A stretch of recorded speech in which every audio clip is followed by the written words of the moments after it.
Welcome to Getting Literal with the Bible, your premier source for biblically proportioned Bible interviews.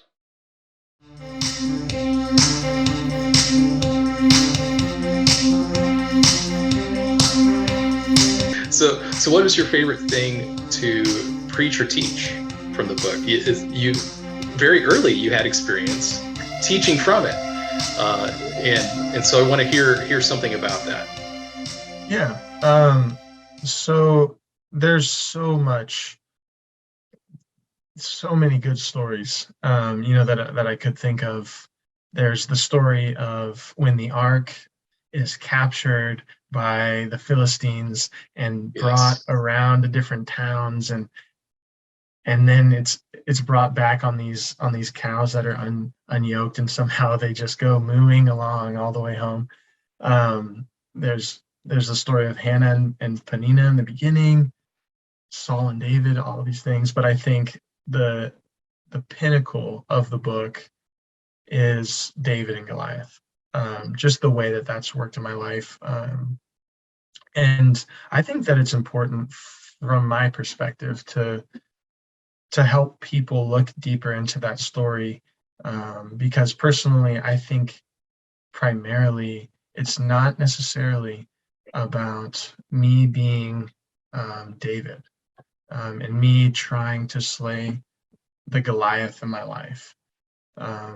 Just because as I look at the scope of the book and as I look at my own heart, more and more I see myself in that story. If people listening are familiar, I see myself aligning with the fearful Israelites in the face of the overwhelming strength of sin or the enemies of my life, and I cannot defeat them. And then God, well, through an unsuspecting king, God delivers his people. And it's just amazing to see how David says, because of the Lord, I'm going to be able to overcome this problem. And so I just think the way that this unsuspecting young boy, who was only there to basically deliver bread to his brothers, decides, you know what, because the Lord is on my side, I can do this. Like, share, and subscribe so this channel will thrive. Like, share, and subscribe. I hope you catch my vibe. I hope you catch my vibe. Like, share, and subscribe. Videos drop every Friday. And it's just amazing. And just, I know in my own life, like I said, I see myself unable to do something like that. In my own strength, I'm scared. And I think David points us to the way that Jesus came wielding the unsuspecting kind of weapon, if you will, of his own death. It looked weak to the world, and yet he was able to conquer.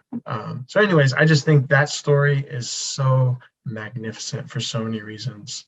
And also, just as a side note, in my personal life, I had heard references to it in songs or movies. I had no idea what the story was. And so just the way that I encountered it was just amazing. And so it's just always held a special place in my life. Wow, that is so cool. And you get points for throwing in Jesus, tying the Old Testament to Jesus. So, treasure in heaven for you. So what do you think some of those things were? You talk about the fight between David and Goliath, and a lot of people today might not understand what that is, as biblical literacy has been fading quite a bit. But tell me what you think some of those things, those ingredients that were in a young shepherd boy's life that prepared him to fight Goliath, someone who was enormously tall, seasoned in battle. And for viewers, real quick, a lot of times in the ancient world, they would have just a representative battle between, one person on one side of the army and one person of another army. And whoever won that went to the victory in order to prevent loss of human life, et cetera, resources, et cetera. So that's kind of the setting of what's happening here between a shepherd boy and the seasoned warrior. So Jeff, what do you think are some of those ingredients that prepared this young guy for a fight with Goliath? Well, I think, and David talks about this before he enters the battle, because, he's having these conversations with the Israelites and with Saul.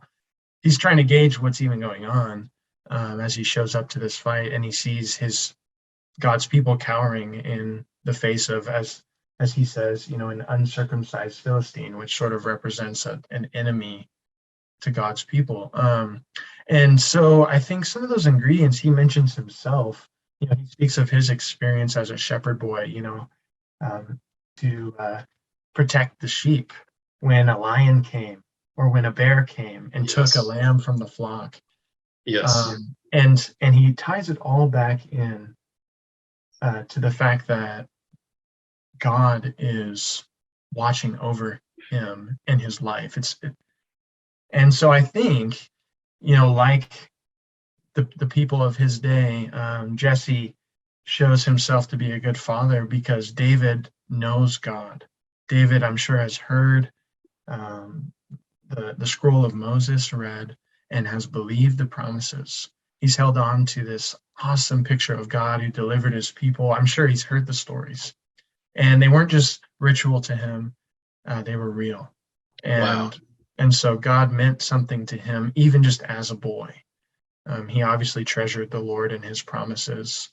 And so that was obviously a huge piece of his success, was that the Lord was with him based on his trust in what he had heard. Wow. Great explanation. Do you think David, who became King David in the course of this book and story, do you think he's your favorite character in the book, or do you resonate with someone else? Man, that's a really tough question. I think he's the easiest choice for favorite, but I think Jonathan might be one of my favorites. Jonathan, for those who are listening, is Saul's son. Yes. So Jonathan does some really courageous things to preserve David and to preserve his friendship with David, even in the face of his father, who was king, who wanted David dead. There's this beautiful scene where David needs to know if he should leave or if he should stay, because he's wondering, is Saul going to kill me? Saul had already tried to kill him a couple times. And Jonathan says, you wait here. I'm gonna inquire of my father. If he says something this way, then I'll know to let you know. And they form this beautiful plan. I would encourage whoever is listening to go read it. The Bible tells it better than me. But just there's this beautiful language of David and Jonathan being knit together in love, and the way that Jonathan cares for David. I think Jonathan might be kind of that sneaker character that I would choose. David would obviously be an easy pick, though. Wow, great answer. And these are always great questions, because I feel like it reveals something about our own personal character. I've heard of one other pastor who was like a biblical counselor type pastor. I heard him say once that his favorite person was Jonathan. I think in the whole book of the Bible, the book of the scriptures. So that's kind of interesting that you chose Jonathan. I think it shows something about the type of heart that you have and care for other people. Can you guess what my favorite character is? Oh, your favorite character. Let's see. I would guess it's probably not Eli or his sons. Very good. Very astute. Yeah. You're on the right track, though. Think of that camp. Yeah, is it Hannah? Samuel. Oh, Samuel. Yeah. Of course. How could I miss Samuel? Samuel just blows my mind. I am so impressed with him. That's the person, uh, you know, when we enter into glory, I'd like to meet Samuel. He seems like a fascinating person. And I could get into more of that later, but yeah, Samuel. Man, yeah, Samuel's courageous and trusts the Lord. I mean, I just think of that when he hears of how Saul has grieved the heart of the Lord, and he's just in prayer, trying to consider, and early in the morning he's there standing for the Lord. Man, I mean, just what a great character. Yeah. I'll give you one scene that I really like. He shows up to a town. Samuel does, the prophet Samuel, the priest Samuel, and the elders of the city are like, "Why are you here?" And I think anybody that can show up to a town and they're afraid for the reason that you're there, that's a pretty cool character. Yeah, that's right. That's right. He definitely meant something to the nation. You know, the last judge, and he meant business. That's for sure. Yeah. Well, cool. That's really fun. Please return for part 3. I am certain it'll be good for you. Thank you for watching. Share us with others and support us as we serve you. www.stairwaydivision.org/partners.